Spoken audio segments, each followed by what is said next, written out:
The great hall of the Galactic Council stretched higher than any cathedral on Earth. Admiral Jake Morrison stood at the human podium, his dress uniform pressed sharp, his face calm despite the storm brewing inside him. Beside him, Ambassador Lisa Chun shuffled through her datapad one last time. Her fingers steady even though she knew what was coming next. Above them, arranged in a massive circle, sat representatives from 47 alien species. Some breathed oxygen like humans. Others existed in specialized atmosphere bubbles. A few were pure energy beings contained in crystalline matrices. They had ruled the galaxy for over 3,000 years, or so they claimed. Humanity had been part of this council for 35 years, and in that time, Jake had learned one important truth. The council didn't want partners. They wanted servants. Chancellor Xiphon, a being that looked like a floating jellyfish made of silver light, pulsed with attention. The human delegation may speak. His translated voice echoed through the chamber. Jake took a breath and stepped forward. Thank you, Chancellor. We've come before this council many times. We've asked for fair treatment. We've requested access to the same technologies that other species receive freely. We've petitioned for voting rights on major decisions. Every time we've been denied. A ripple of sounds moved through the council. Some were laughs. Others were dismissive clicks and whistles that the translation devices rendered as scoffs. Councillor Vexther, the Arconian representative, leaned forward in his seat. The reptilian creature's scales gleamed under the chamber lights. The humans complain again, he said, his voice dripping with contempt. Young species must earn their privileges. You've been members for barely a generation. Some of us have served for millennia. Earned? Lisa spoke up, unable to contain herself. We've contributed more technological innovations in 35 years than some members have in centuries. We've opened new trade routes. We've defended council borders when pirates attacked. We've done everything asked of us and more. And yet you remain immature, Vexther replied. Just yesterday, your military conducted unauthorized weapons tests. You expand your colonies without proper council oversight. You refuse to share your biological research data. These are not the actions of a responsible species. Jake felt his jaw tighten. The weapons tests were defensive systems, necessary because the Council refused to share shield technology with humans. The colonies were an unclaimed space that humanity had surveyed first. And the biological research data? The Council had tried to patent human genetics, claiming ownership of Earth's biodiversity. Humanity had refused, and rightly so. We didn't come here to argue old points, Jake said carefully. We came to discuss the vote that took place 3 days ago. The Outer Rim territories. Chancellor Xiphon's glow dimmed slightly. That matter is settled. The Council has voted. The Outer Rim will be administered by the Arconian Empire. Administered? Lisa's voice rose. Those are territories that human survey teams discovered. We charted every world, cataloged every resource, identified potential colony sites.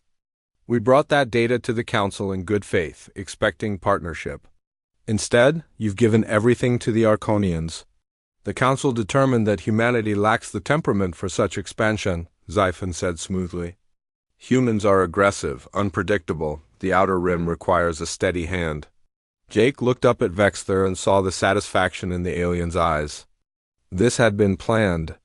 The Arconians had lobbied for months, spreading rumors about human aggression, human unpredictability, human danger. They'd painted Earth as a threat while positioning themselves as the stable alternative. I see, Jake said quietly. He turned to Lisa and nodded. She returned the nod and brought up a document on her data. Pad, Admiral Morrison and I have been authorized by the Terran government to deliver the following statement. Lisa's voice carried clearly through the hall. Effective immediately, humanity is withdrawing from the Galactic Council. All human ambassadors, staff, and diplomatic personnel will leave Council facilities within 48 hours. All joint ventures and partnerships are hereby dissolved. Earth and her colonies will cease all tribute payments and will no longer recognize Council authority over human space. Silence fell over the chamber. It lasted perhaps 5 seconds, but it felt like an eternity. Then Vexler laughed. It was a harsh barking sound. You're leaving? You think you can survive without us? We'll manage, Jake said simply. Other counselors joined in the laughter. A bird-like species from the Kepler sector chirped with amusement. A crystalline being chimed with what sounded like delight. Even Chancellor Xiphon pulsed with what might have been mirth. This is foolishness, Xiphon said. Without access to our trade networks, your economy will collapse. Without our technology licenses, your infrastructure will fail. Without our protection, you'll be vulnerable to every pirate and raider in the sector. You'll come crawling back within 6 months, begging to be readmitted. And when you do, the terms will be far less favorable. Lisa smiled, and there was something cold in that expression. You've mistaken patience for weakness, she said. That was your first mistake. Jake gestured to the exit. We have nothing more to discuss. Our ships will depart within the hour. This council does not grant permission for, Xiphon began. We're not asking permission, Jake interrupted. Goodbye, Chancellor. Counselors, it's been an education. They walked out together, their footsteps echoing in the suddenly quiet hall. Behind them, the counselors erupted into discussion, but Jake didn't look back. There was no point.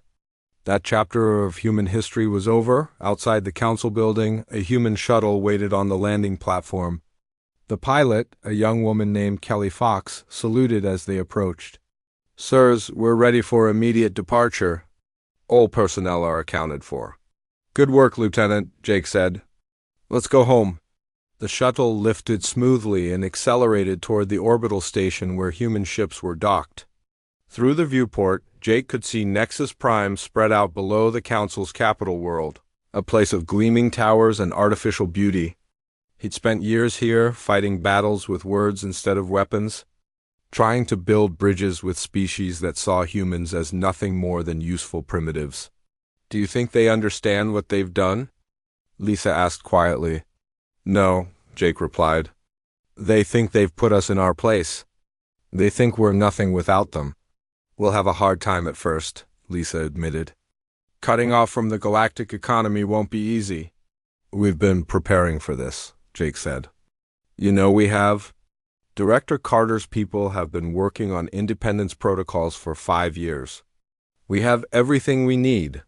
The shuttle docked with the orbital station, and they made their way to the human section. Ships were already warming up their engines.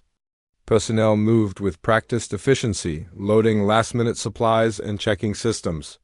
There was no panic, no chaos. Everything was proceeding according to plan. Admiral Morrison made his way to the bridge of the lead vessel, a new destroyer called the CSS Independence. Captain Rick Donovan stood at attention as Jake entered. Admiral on deck, Donovan said. As you were, Captain. Are we ready? All ships report green across the board, sir. We can leave whenever you give the word. Jake looked at the view screen showing Nexus Prime, somewhere down there. The Council was probably still arguing about humanity's departure. They'd send diplomatic messages, he knew. Stern warnings. Threats of sanctions. Maybe eventually they'd send ships to force compliance, let them try. All ships, Jake said into the comm system. This is Admiral Morrison. Today we take the first step toward true independence. We're going home, and we're going to build something better than what we're leaving behind. Take us out, Captain. The fleet moved as one, engines flaring bright as they accelerated away from the station. One by one, they jumped to faster-than-light travel. Leaving Nexus Prime behind, on the planet below, Chancellor Xiphon received an urgent report from his security chief. Chancellor, we have a situation. 3 major trade routes have gone dark. Ships are reporting course deviations, and we've lost tracking on all human vessels. They're not using the standard jump gates. Xiphon's glow flickered with confusion. What do you mean they're not using the gates? All FTL travel requires the gate network. Apparently not, sir. The humans are using something else. Their ships have simply vanished from our sensors. For the first time, a small tendril of doubt crept into Xiphon's consciousness. What else had the humans been hiding? What else had they prepared? Counselor Vexter stormed into the command center. What's the meaning of this? I'm receiving reports that human vessels are interfering with shipping.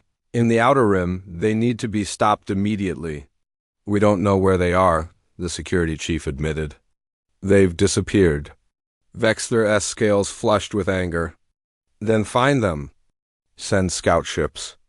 Deploy monitors. I want every human vessel tracked and accounted for. But deep in human space, far from the Council's sensors and monitoring stations, a different conversation was taking place. Director Ben Carter stood in a secret facility buried deep under the Martian surface. Around him, engineers and scientists worked at stations filled with equipment the Galactic Council didn't know existed. How long until the Council realizes what's happening? Someone asked. 6 months had passed since humanity walked away from the Galactic Council, and the galaxy was confused. Every prediction the Council had made about humanity's collapse had failed to materialize. There were no distress calls from human worlds, no desperate pleas for food or medicine, no economic crisis forcing them back to the negotiating table. Instead, there was silence. Complete and absolute silence. Director Ben Carter stood in the operations center on Mars, watching data streams flow across multiple screens. The facility, built 20 levels below the red planet's surface, had been constructed in secret over 15 years. The Council had no idea it existed. They'd never even suspected. Status report, Carter said, not looking away from the displays. A young analyst named Julie Park turned from her station. All colonies report stable, Director. Food production is at 112% of projected needs. Energy output is steady across all fusion plants. No supply shortages anywhere in human space. And the Council? Still trying to figure out where we are. They've sent 3 probe fleets into human space in the last month. None of them found anything. Carter allowed himself a small smile. The stealth satellites worked even better than expected. Any Council ship entering human territory was detected immediately, and human vessels simply avoided them. It was like trying to catch smoke. What about the Outer Rim? Carter asked. Julie's smile matched his own. Colony ships are ahead of schedule. We've established settlements on 12 worlds so far. The Arconians don't know we're there. Yet, Carter corrected. They'll find out eventually. By then, we'll have 40 colonies established, Julie said. The Council gave the Arconians those territories. They're going to be upset when they realize humans got there first. On Earth, in a laboratory complex in Iceland, Dr. Amy Walsh was having the best day of her career. The woman in her early 40s stood before a prototype engine that represented 15 years of secret research. It hummed with barely contained power, its crystal core glowing soft blue. Run the calculations again, she told her team. I want to be absolutely sure before we test this. Her assistant, a young man named Kevin Wright, looked up from his workstation. Dr. Walsh, we've run the numbers 47 times. The math is solid. This drive is 30% faster than anything the Council has, and it's completely invisible to their detection systems. Amy shook her head in wonder. How did they miss this? The principle is so simple. Because they've been using the same technology for 3,000 years, Kevin said. They never questioned it. Never looked for alternatives. They just assumed their way was the only way. That was humanity's advantage, Amy realized. They hadn't been given Council technology. They'd been forced to develop their own, from scratch, using only basic principles in human ingenuity. And in doing so, they'd found solutions the Council had never imagined. All right, Amy said. Let's test it. Small jump first. Just to the outer solar system and back. The prototype drive activated and space seemed to fold around it. One moment, the test vessel was in the lab. The next moment, it was gone. 3 seconds later, it reappeared exactly where it had been. Journey time, Amy asked. Instantaneous as far as the crew experienced, Kevin reported. They went to Neptune and back in what felt like 0 time to them. Amy let out a breath she didn't know she'd been holding. We did it.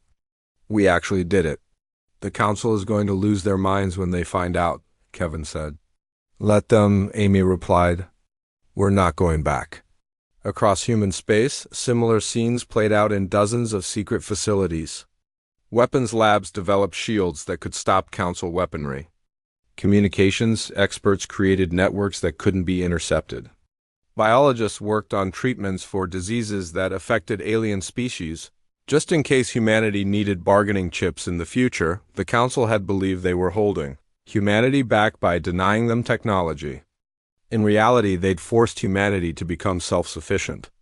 And humans, it turned out, were very good at solving problems when their survival depended on it. Captain Rick Donovan commanded the CSS Independence from its bridge, watching his crew work with quiet efficiency.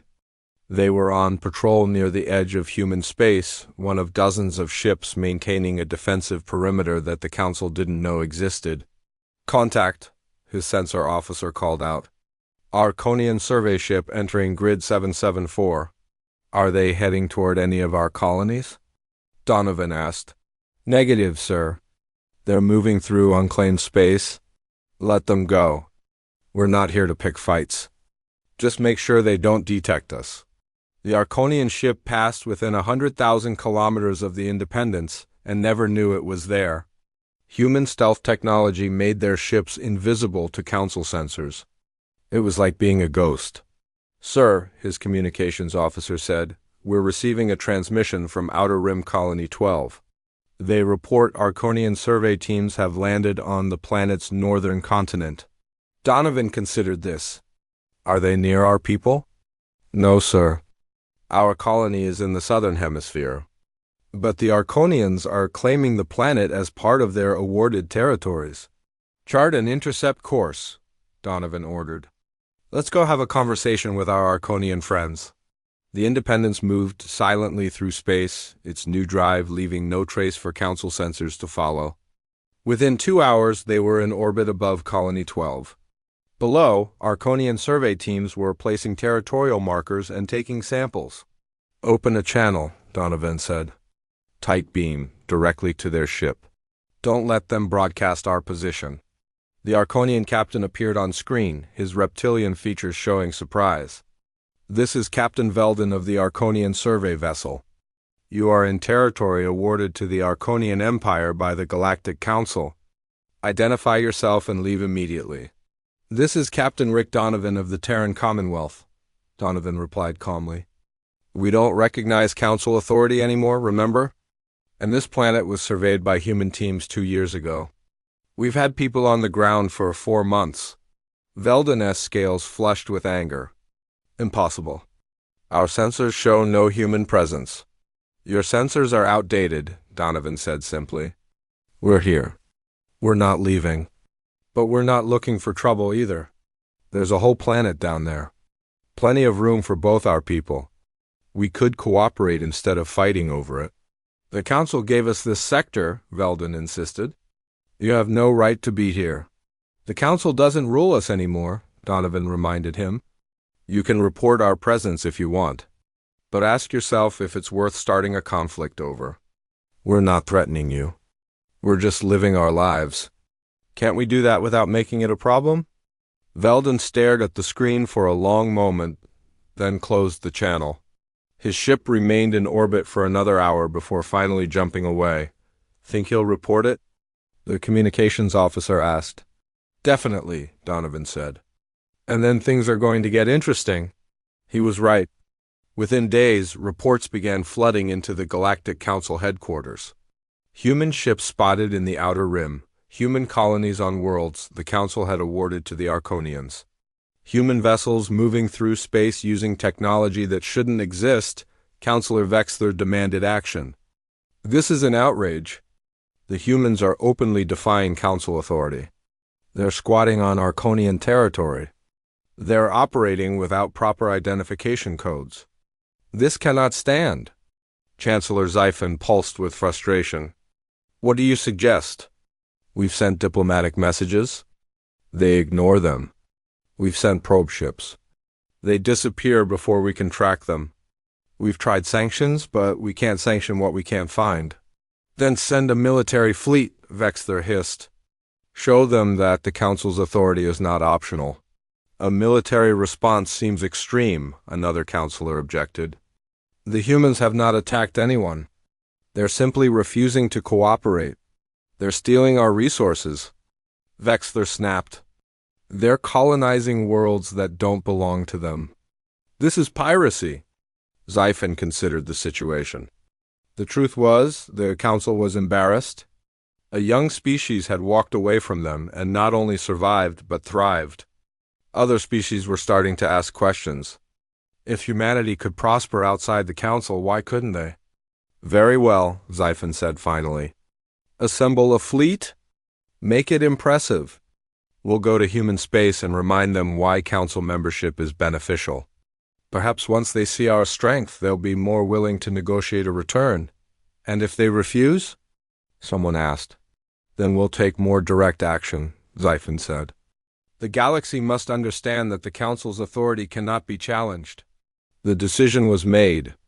A fleet of 200 vessels began gathering at the edge of human space. It was the largest show of force the council had deployed in centuries. Surely, the humans would see reason when faced with such overwhelming power on Mars. Director Carter received the intelligence report and laughed. It wasn't a happy sound. They're doing what? He asked, just to make sure he'd heard correctly. Assembling a fleet, Julie confirmed. 200 ships. They're planning to enter human space and force us to negotiate. Carter shook his head. They still don't understand.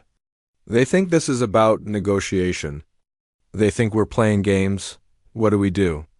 Julie asked. We defend our space, Carter said simply. Get me Admiral Hayes on the line. It's time to show the Council exactly what humanity has been building. The Council fleet emerged from their jump at the edge of human space like a formation of ancient warships, massive and imposing. 200 vessels arranged in perfect geometric patterns, their hulls gleaming with energy shields that could withstand small stars. At the center flew the Arconian flagship, a behemoth called the Eternal Dominion. With Counselor Vexler himself on board, on the bridge of the Dominion, Vexler watched the sensor displays with satisfaction. Report, he commanded. We've arrived.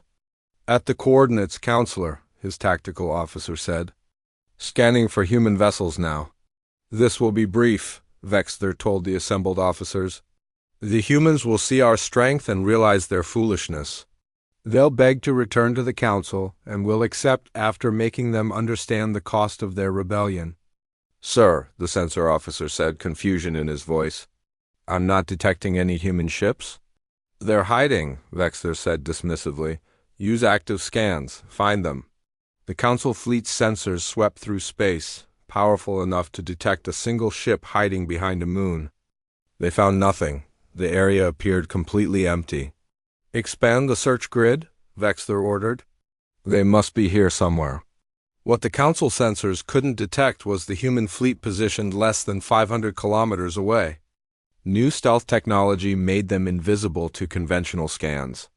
Admiral Chris Hayes stood on the bridge of the CSS Defiance, humanity's newest flagship, watching the Council fleet stumble around like blind giants. They can't see us, Captain Nina Brooks said from her tactical station. She was young for a captain, barely 30, but she'd proven herself in simulation after simulation. Their sensor technology is 3,000 years old. They never updated it. That's what happens when you stop innovating, Hayes replied. How many ships do they have? 200 confirmed, Brooks answered. Mixed fleet. Arconians, Keplers, Crystalline Collective, and about 15 other species. They brought everyone to the party, and how many do we have? 80 ships, sir. Less than half their numbers, Hayes smiled grimly. Numbers aren't everything. Send the message, let them know we're here. The Council fleet received an incoming transmission, and suddenly every sensor lit up. Human ships appeared on their displays. Dozens of them, materializing from nowhere like ghosts becoming solid. This is Fleet Admiral Chris Hayes of the Terran Commonwealth, the message began. You've entered human space without permission. State your intentions. On the Dominion's bridge, chaos erupted. Officers shouted over each other, trying to understand how an entire fleet had appeared without warning. Vexler slammed his hand down on the armrest of his command chair. How did they get so close? He demanded. I don't know, sir. Our sensors showed nothing, and then silence. Vexler snapped. He composed himself and opened a return channel. This is Counselor Vexler of the Galactic Council. You are occupying territories illegally. You've refused diplomatic contact. You've violated council law. We're here to escort you back to Nexus Prime for negotiations. We're not going anywhere, Hayes replied calmly. This is our space. You're trespassing. Leave peacefully or we'll remove you. Vexler's scales flushed dark with anger. You dare threaten us? We have 200 ships. You have barely 80. You're outgunned, outmatched, and outclassed. Surrender now, or we'll disable your vessels and tow them back to Council space. Last warning, Hayes said. Leave now. Attack pattern Delta, Vexler ordered. Disable their engines, but try not to destroy them. We need prisoners to make an example of. The Council fleet moved forward in their traditional formation. A massive wall of ships advancing together, shields overlapping for maximum protection. It was a formation designed for planetary sieges and overwhelming shows of force. It had worked for 3,000 years. It was also completely wrong for fighting human vessels. All ships execute Plan Gamma, Hayes ordered. Break formation. Engage at will. The human fleet scattered like a school of fish avoiding a predator. Instead of meeting the Council's advance head-on, they split into dozens of smaller groups, each moving independently. What are they doing? Vexler demanded. This isn't a proper military formation. They're dispersing, sir, his tactical officer said, equally confused. Then the human ships opened fire, and everything changed. Instead of the massive energy weapons the Council used, human vessels fired smaller, faster projectiles. Missiles that could change direction mid-flight. Railgun rounds that moved too fast to intercept. And weapons the Council had never seen before focused. Electromagnetic pulses that bypassed energy shields entirely. The first Arconian cruiser to be hit simply stopped working. Its shields flickered and died. Its engines went dark. The ship drifted, helpless. Report, Vexler shouted. They're using some kind of electromagnetic weapon. It's overloading our systems. Shields are ineffective against it. 3 more Council ships went dark in rapid succession. The human vessels moved like dancers, never staying in one place, never presenting an easy target. They'd dart in, fire, and retreat before the slower Council ships could respond. Captain Nina Brooks piloted the Defiance through the battle with precise grace. She'd studied every military conflict in human history, from ancient naval battles to modern warfare. She understood something the Council had forgotten. Tactics mattered more than raw power. Target that Kepler destroyer, she ordered. 3-ship formation, Epsilon pattern. The Defiance and 2 escort vessels converged on a Council ship from 3 different angles simultaneously. The Kepler vessel turned to face one threat, only to be hit from behind by another. Its shields, designed to protect from a single direction at a time, couldn't handle multiple simultaneous attacks. Another ship disabled, another crew sitting helpless in space. This is impossible, Vexler raged. We outnumber them more than 2 to 1. They're not fighting the way we expected, his tactical officer said unnecessarily. Our formations are designed for traditional engagements. They're using hit-and-run tactics, small unit coordination.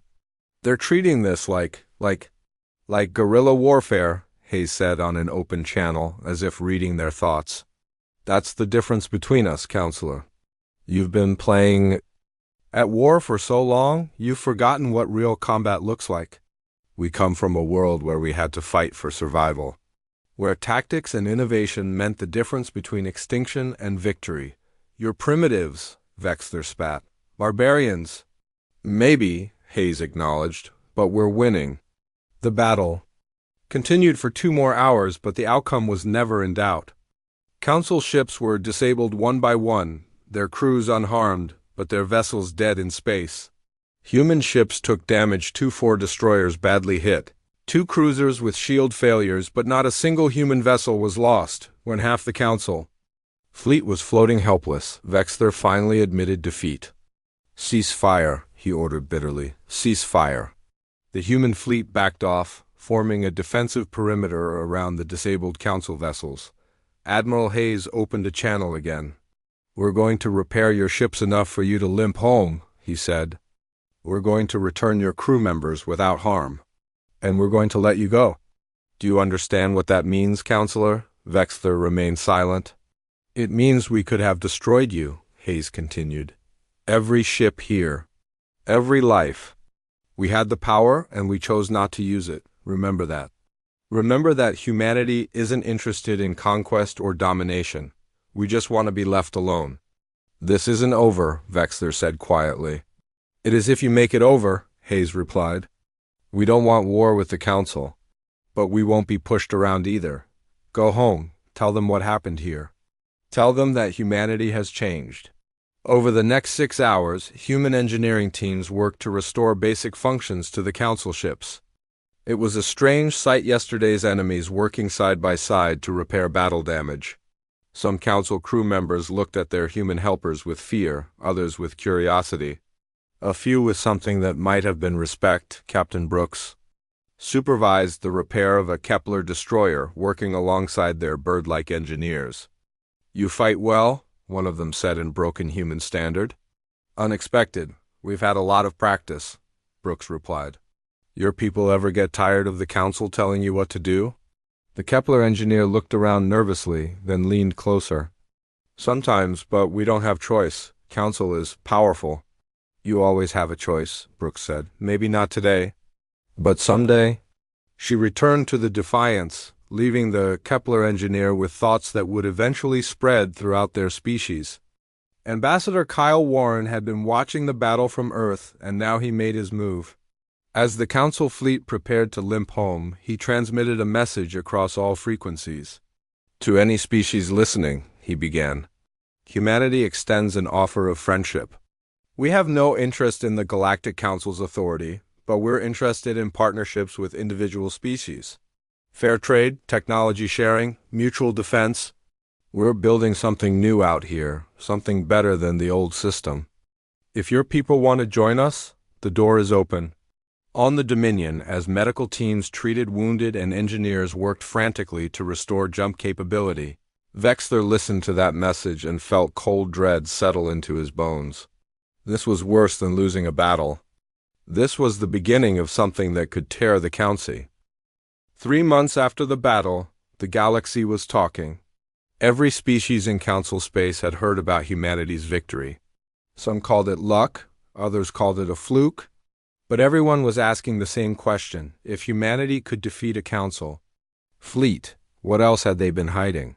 Ambassador Holly Sanders sat in her office on Luna, Earth's moon, reading through the latest diplomatic requests.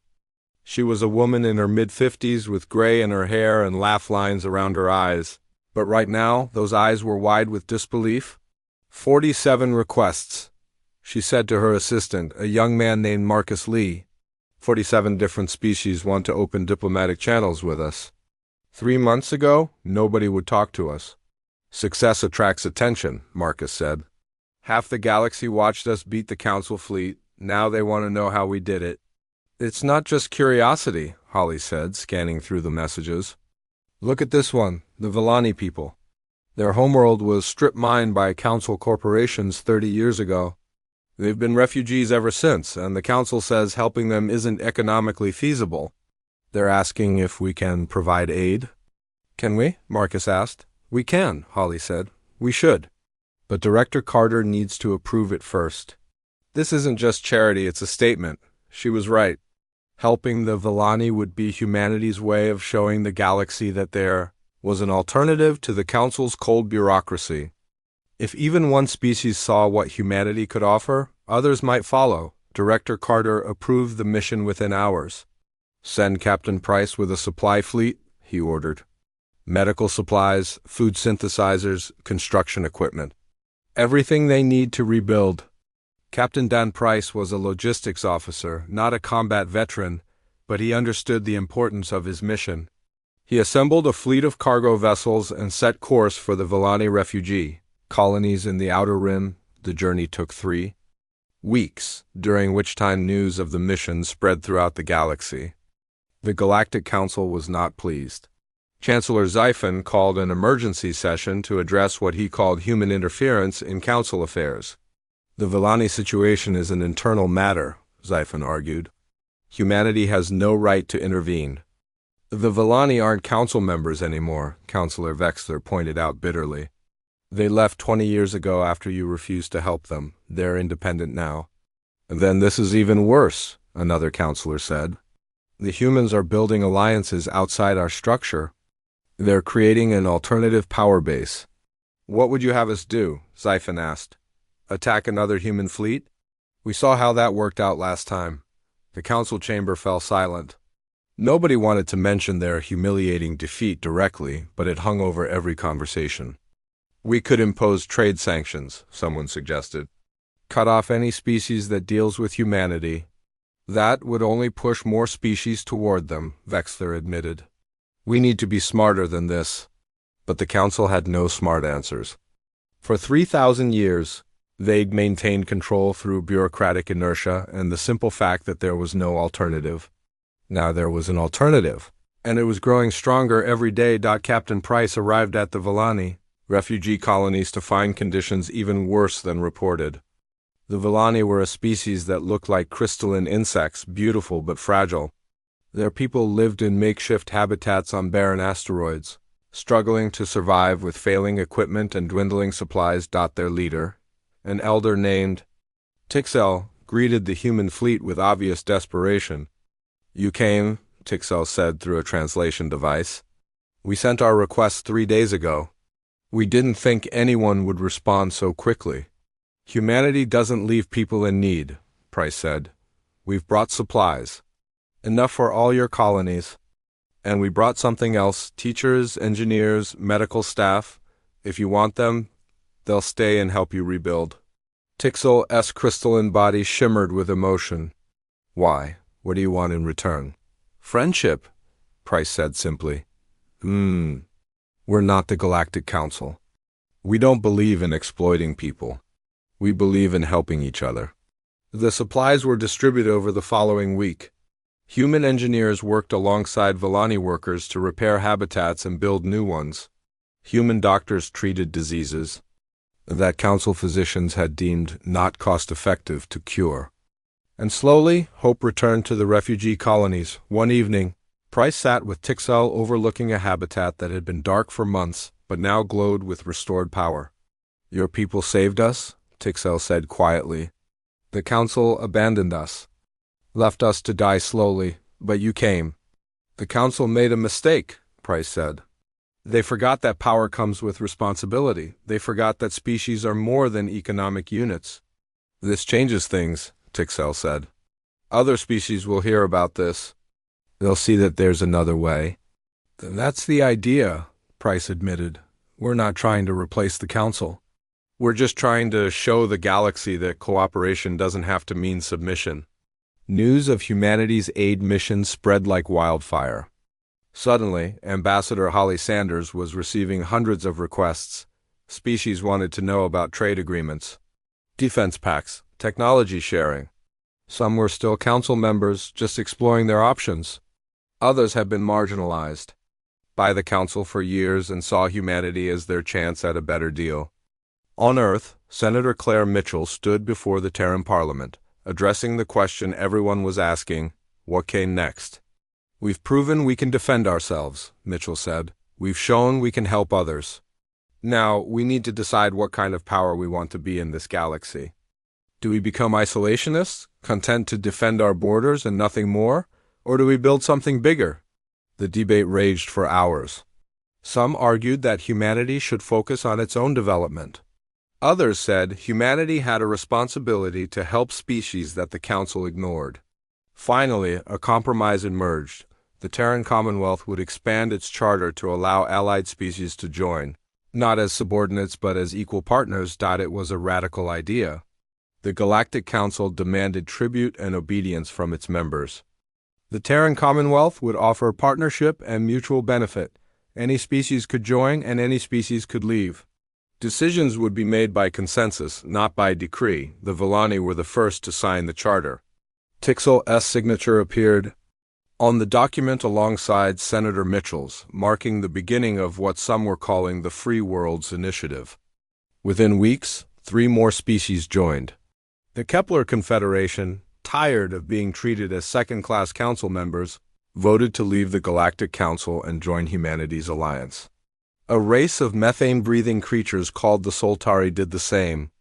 Even some Arconian colonies, angry at their own government's mismanagement, declared independence and sought humanity's protection. The Galactic Council was hemorrhaging members, and there was nothing they could do about it. Threats didn't work. Humanity had proven they could back up their words with force. Economic sanctions failed because human trade routes bypassed the Council's network entirely. And military action was off the table after their last disastrous attempt. Chancellor Xiphon watched his authority crumble with each species that departed. "This cannot continue," he said at yet another emergency council session. "If we lose any more members, the council will cease to have legitimacy." "Then perhaps we should negotiate," a counselor suggested. "Reach out to the humans. See if we can find common ground." "Never," Vexter hissed. "We cannot show weakness. We cannot admit that a primitive species has bested us." "Pride won't pay our bills," another counselor pointed out. "Without tribute from member species, how do we maintain our operations? Our peacekeeping fleets? Our administrative centers?" It was a question nobody wanted to answer. The Council had always operated on the assumption that species needed them more than they needed any individual species. That assumption was proving false. On Earth, in a secure conference room, Director Carter met with Admiral Hayes, Ambassador Sanders, and Senator Mitchell to discuss the changing situation. "We're winning," Sanders said. "Species are flocking to us. The Council is in crisis. Everything we hoped for is happening." "Too fast," Carter said grimly. "Change this rapid creates instability. The Council won't accept this quietly. They'll find a way to strike back." "Let them try," Hayes said. "We beat them once. We can do it again." "Maybe," Carter replied. "But what if they don't come at us directly? What if they try something else? Economic warfare? Sabotage, proxy conflicts? We're stronger than we were, but we're not invincible." "So what do you suggest?" Mitchell asked. "We prepare for the worst while hoping for the best," Carter said.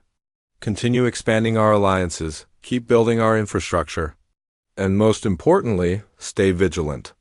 The Council has ruled for 3,000 years. They won't give up their power without a fight." His words proved prophetic. Within days, Arconian agents were caught attempting to sabotage human shipyards. Council loyalists tried to destabilize governments and species that had joined the Terran Commonwealth. And rumors spread of something bigger being planned, a coordinated strike that would remind the galaxy who really held power.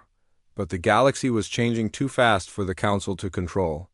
Every day brought new applications to the Terran Commonwealth. Every week saw another species questioning their council membership. The old order was dying. The first colony to vanish was a Kepler outpost on the edge of known space. 3 million inhabitants simply disappeared overnight. No distress calls. No signs of battle. Just empty buildings and abandoned streets. As if everyone had been plucked from existence. Admiral Jake Morrison, who had delivered humanity's withdrawal speech a year ago, now stood in the Commonwealth Command Center watching reports flood in. He'd been called back to active duty when the crisis began, and what he saw terrified him. "That's the 4th colony in 3 days," he said quietly. 4 different species. Millions of people just gone. Dr. Amy Walsh stood beside him, her face pale. "And we have no idea what's doing this. The sensor readings make no sense. Energy signatures that shouldn't be possible. Matter displacement on a scale we can't explain. Could it be a weapon?" someone asked. "Maybe the Council is." "It's not the Council," Morrison interrupted. "I just got confirmation.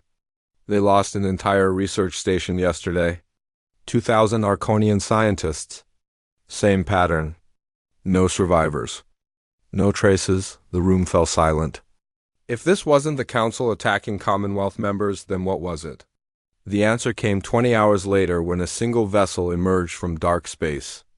It was massive, larger than any ship in either the Commonwealth or Council fleets. Its surface was a blend of metal and something organic, pulsing with strange energies. And it was heading straight for a human colony world. Captain Rick Donovan, commanding the CSS Independence, was the first to encounter it. "This is Captain Donovan of the Terran Commonwealth to unknown vessel. Please identify yourself and state your intentions." The response that came back was not in any known language. It was a signal that bypassed communication systems entirely and spoke directly to the minds of everyone on the Independence's bridge. The words were clear, cold, and terrifying. "Collectors. Harvest begins. Resistance irrelevant." Then the ship opened fire. Energy weapons tore through the Independence's shields like they were paper. The ship's hull buckled, systems failed, and Donovan barely managed to give the order to evacuate before life support cut out. The escape pods scattered, and the collectors ignored them. They weren't interested in destroying. They were interested in taking. A beam of light shot from the massive vessel toward the planet below, and 3 cities simply vanished. Buildings, people, animals, plants, as everything organic was pulled up into the ship and gone. In the Commonwealth Command Center, Morrison watched the attack footage and felt his blood run cold. "How many did we lose?" 8 million in the first 3 cities, Amy Walsh said, her voice shaking. "And they're moving to the next population center. At this rate, they'll strip the entire planet in 6 hours. We need to evacuate," someone said. "Where?" Morrison asked. "We have hundreds of colony worlds. If they can move this fast, nowhere is safe. We need to fight." "Fight with what?" Amy demanded. "That ship just destroyed one of our best vessels in seconds. Our weapons don't even slow it down." Morrison activated the emergency broadcast system.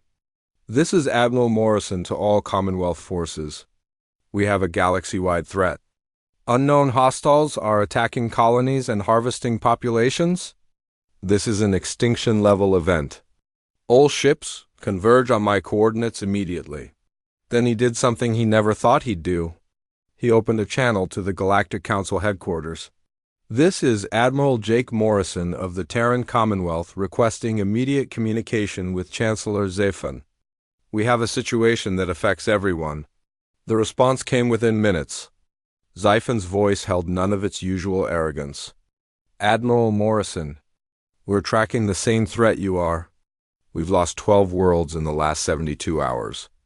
Over 4 billion sentients gone." "Then you know we can't fight this alone," Morrison said. "Neither of us can. We need to work together." There was a long pause. Then Zephan said quietly, "What do you propose?" "A joint fleet. Combined forces. Every ship we both have working as one. We share intelligence, technology, everything. No secrets. No politics. Just a survival."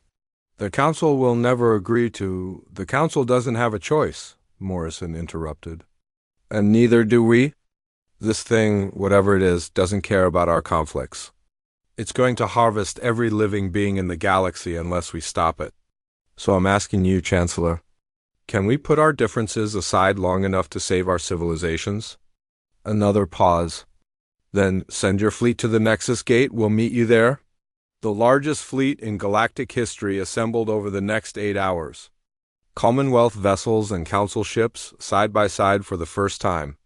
Old enemies working as allies because the alternative was extinction. Admiral Morrison found himself standing on the bridge of a Council command ship, working alongside Chancellor Zephan and Councillor Vexler. The Arconians' usual hostility was replaced by grim focus. "Our analysts have been studying the collector ship," Vexler said. "It's not entirely mechanical. There's a biological component. A consciousness distributed throughout the vessel." "Dr. Walsh reached the same conclusion," Morrison said. "She thinks the collectors were originally a biological species that merged with machines. The biological part is what makes them so adaptable. They can think creatively in ways pure AI cannot." "Then that's their weakness," Zephan said. "Biological systems can be disrupted, confused, even poisoned." "We need to get close enough to deliver the weapon," Morrison said. "Which means someone has to penetrate their shields and survive long enough to deploy it." Everyone knew what that meant. A suicide mission. Someone would have to fly directly into that massive ship, into the heart of its organic core, and detonate a weapon that would kill the biological component. The explosion would probably destroy any ship that got close enough to deliver it. Captain Rick Donovan volunteered immediately. "I'll do it," he said. "The Independence is already damaged. She's not going to survive another major battle anyway. Might as well make her sacrifice count." "You don't have to do this," Morrison said. "Yes, I do," Donovan replied. "Those collectors took my crew. Hundreds of good people just harvested like crops. I'm not letting them take anyone else." Dr. Amy Walsh worked frantically to create the weapon. It was based on human biological warfare research combined with Council nanotechnology, a virus specifically designed to target the collector's organic component. If it worked, it would spread through their ship like wildfire, destroying their ability to function. If it worked. There were no guarantees. The final battle took place at the Nexus Gate, the primary entrance to Council space. The collector fleet there were 6 ships now, each as massive as the first move toward the gate. Intent on accessing the core worlds beyond, the combined fleet moved to intercept. 2,000 vessels, the entire military might of dozens of species against 6 ships. On paper, it should have been an easy victory. It wasn't. The collectors tore through the fleet like a knife through paper. Council ships with their traditional tactics fell in droves. Commonwealth vessels with their hit-and-run strategies barely lasted longer. The collectors adapted to every tactic, every weapon, every strategy faster than anyone could respond. "We're losing," Xiphon said, watching his fleet die on the screens. "We're actually going to lose." "Not yet," Morrison said. "Donovan, are you ready?" On the Independence, Captain Rick Donovan sat in his command chair surrounded by a skeleton crew. They'd all volunteered to stay, knowing what it meant. "Ready as we'll ever be, Admiral." "Then go. And good luck." The Independence accelerated toward the lead collector ship, dodging fire from dozens of weapons. Ships exploded around them. Energy beams cut through space where they'd been seconds before. But Donovan's piloting, honed through years of combat, kept them alive. "Shields at 10%, his tactical officer called out. "Doesn't matter," Donovan replied. "We're not stopping." They crashed through the collector ship's outer hull, tearing a path deep into its interior. Inside, they saw nightmares made real. Organic matter fused with machinery. Consciousness scattered across 1,000 surfaces. And at the center, a core that pulsed with the combined thoughts of billions of harvested beings. "Deploy the weapon," Donovan ordered. The virus spread instantly, invisible and unstoppable. The collectors felt it immediately. Their organic components began to fail, cells dying faster than they could be replaced. The consciousness that bound them started to fragment, losing coherence. The Independence had seconds before the whole ship exploded. "Abandon ship," Donovan ordered. "Everyone to the escape pods." His crew scattered, but Donovan stayed at his controls, guiding the ship deeper into the collector core, making sure the virus spread as far as possible. He could have left. Should have left. But he wanted to be certain. The explosion, when it came, took out the entire collector ship and 3 others nearby. The virus spread through their interconnected systems, killing the biological component that gave them intelligence and adaptability. The remaining collector ships went dead, floating hulks with no consciousness to guide them. The battle was over. The galaxy was saved. But the cost had been enormous. 20,000 ships lost. Millions of crew members dead.